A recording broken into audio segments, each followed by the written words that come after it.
بعضی وقتا که استرس میگیری، ذهنت شلوغ میشه یا نگران آینده‌ای که هنوز نیومده، چی کار میکنی؟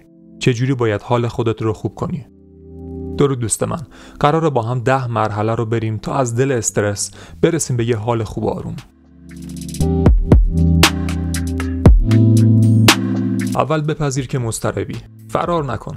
بشین و یه نفس عمیق بکش و به خودت بگو آره الان مضطربم، ولی اشکالی نداره. وقتی تو اون اضطراب رو انکارش نکنی، ذهن کمتر مقاومت میکنه و شروع میکنی به بهتر باهاش کنار اومدن. کم کم به راههای برطرف کردنش فکر میکنی و در جهت حل کردن مشکل قرار میگیری. مرحله بعدی اینه که بنویسی چی نگرانت کرده. یه قلم و کاغذ بردار، همه نگرانیاتو بدون سانسور بنویس. این جواب میده، چون وقتی چیزا رو کاغذ مینویسی، ذهنت سبکتر میشه و همه چی شفافتر میشه برات. کار دیگه‌ای که میتونه خیلی بهت کمک کنه این که یه گوشه دنج پیدا کنی و بشینی، نفس عمیق بکشی و نفست رو کنترل بکنی. تنفس کردنت رو به این صورت کنترل کن: 4 ثانیه دم، 4 ثانیه نگه داری و 4 ثانیه بازدم. این کار رو چند بار تکرار کن و در همین هنگام تلاش کن به چیزای خوب و مثبت فکر کنی. این جواب میده، چون تنفس آروم مستقیما پیام میده به مغز که همه چیز امنه و سیستم عصبی رو تنظیم میکنه. تحرک داشته باش. وقتی استرس، اضطراب داری یا دلشوره داری، این خیلی کمک میکنه که پاشی یه مقداری تحرک داشته باشی. کمی راه برو، یکم جو و عوض کن، یه رقص کوچیک بکن، یه کشش ساده حتی، یا اینکه اصلاً پاشو کمی ورزش بکن. چیزی که مهمه وقتی استرس داری نباید فقط بشینی، باید پاشی حرکتی بکنی. این جواب میده، چون استرس تو بدن جمع میشه و حرکت باعث تخلیه شدن اون میشه. ذهنت رو بیار تو لحظه حال.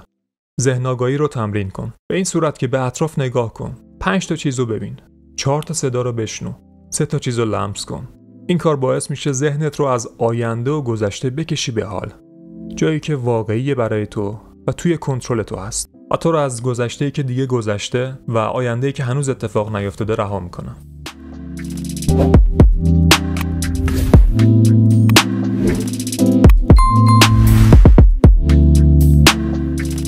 یه چیز کوچیک اما واقعی رو کنترل کن. پاشو مثلا تختت رو مرتب کن.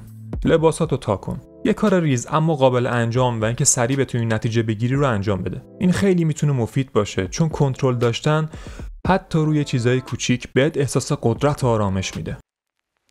حرف دلتو بزن، خودتو خالی بکن. به یه نفر که قابل اعتمادته و میدونی شنونده خوبیه، میتونی بری حرف دلتو بزنی و خودت رو آروم بکنی.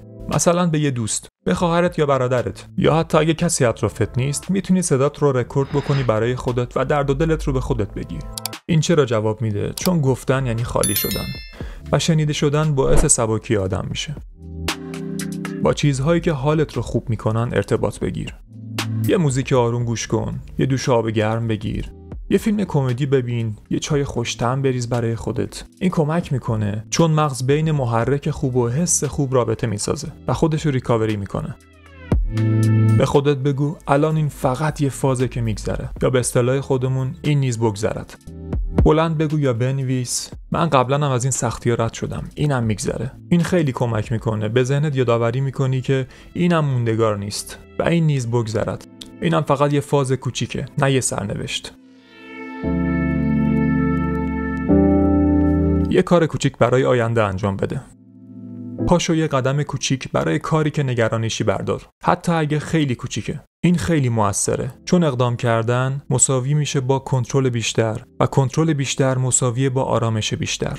وقتی کاری میکنی، حس قربونی بودن از بین میره و احساس کنترل بیشتر میکنی رو شرایط و این باعث میشه که اون استرس و نگرانی و دلشوره خیلی کمتر بشه و با انجام این کارا به مرور زمان محو میشه.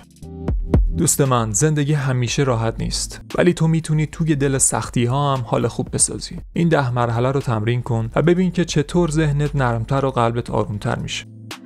اگه از ویدیو خوشت اومده یه لایک بزن و برام بنویس کدوم مرحله بیشتر به کارت میاد و اگه از این دست ویدیوها خوشت میاد سابسکرایب کن تا از ویدیوهای جدید با خبر بشی. آرزو میکنم همیشه خوب و آروم باشی، همیشه رو به جلو، همیشه پیروز باشی.